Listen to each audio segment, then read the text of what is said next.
Hi, I'm Nipuni Ranaweera, and I teach English at the Open University. I'm also a lawyer, and as for my interests, I like to read as many.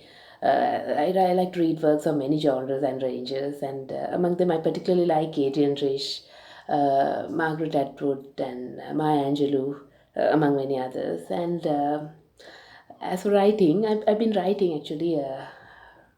Since I was a teenager. But I've apart from one or two very random appearances in the newspapers or private collection, I have not really felt the inclination or the need to really publish and reach a wider audience until now. I would say so. Here we are, and so I hope you enjoy my writing, my poetry. So thank you so much.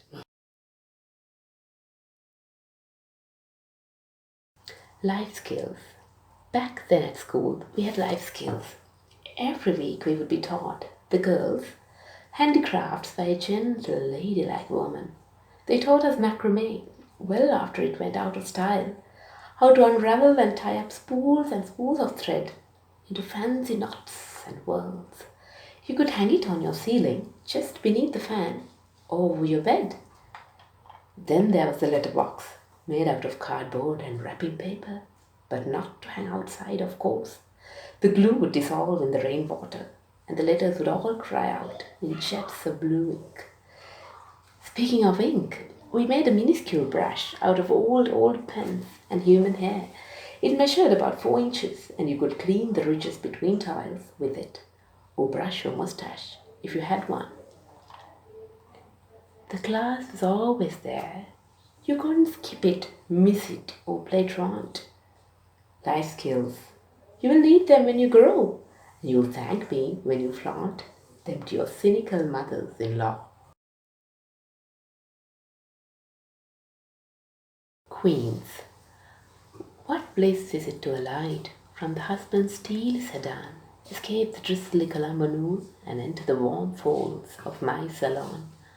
We bring out the queen in you. The signboard blinks. Reclining in the plush chair, I hear the familiar, "Hey girl." I have only to close my eyes, and your hands move feather-light on my face. Your fingers blossom and weave works of trite art upon my hair.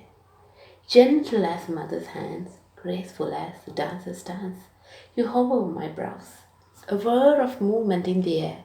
I imagine sympathetic tears welling up in your own eyes, like soft rain, for you know the strain of removing one's hair.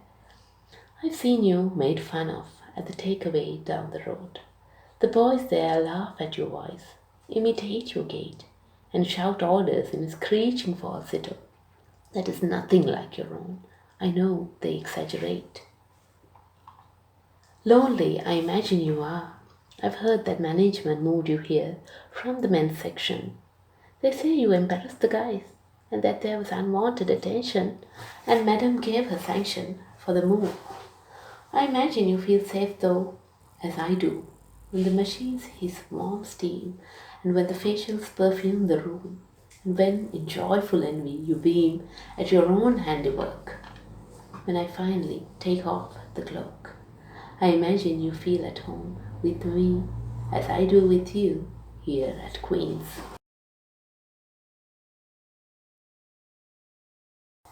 The expatriate child. The expatriate child shines in the room full of other everyday grandchildren. Grandma loves her heavenly smell. Grandpa loves the way her voice swells in a posh, sumptuous accent. A doting aunt hurries to find unspiced food.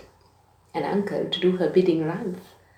The whole house, in short, revolves in their annual orbit around this exotic little sun. The mother picks up a toy given by the aunt. "Who gave you this, love?" "That person in a blue dress," replies the child. She gestures at the uncle and adds, "That man gave me some books." For a moment, everyone stops and misses a step. The mother chides her mildly, but they all smile and gather anew around the expatriate child.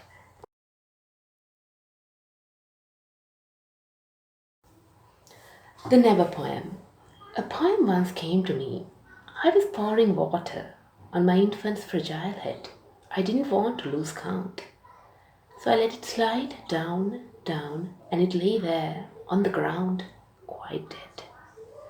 A poem once winked me, skulking beyond the shadowy shrubs where my child walks before being fed. But because he must return, and not miss his customary turn, I turned it into a lullaby and wheeled it home to bed.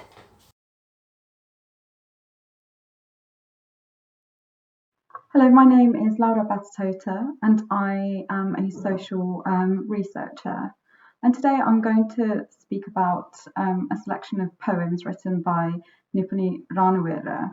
And what really struck me about these poems is the way in which Nipuni writes them in a very kind of light-hearted way, but that really touch on a number of kind of social issues and everyday experiences, but as I said, in a very kind of light and playful manner. And what struck me was that all of the poems really have women at the core, and they talk about kind of different perspectives and different experiences.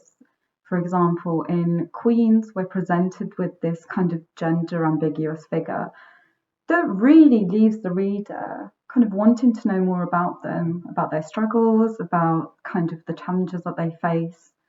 Um, and, you know, we're taken through a kind of journey through throughout the course of the poems. For example, in Life Skills, we're presented with kind of real everyday prevalent issues, I think, that a lot of girls who go to school in Sri Lanka face, which highlight really the kind of disconnect between what the school feels like it needs to teach girls, um, and that very much speaks to this need to uphold tradition through these kinds of gendered roles. And her other poem titled The Expatriate Child really spoke to my own experiences of growing up as a girl, a woman of mixed heritage, and the kind of inherent privileges that come from the very otherness that we appear to have. And it's through that othering that kind of our social position shifts and changes. But overall, Nipuni has really kind of created this collection of poems that speak to everyday experiences and really leaves the reader, or what I felt left me pausing and thinking about kind of how these poems spoke to wider social issues.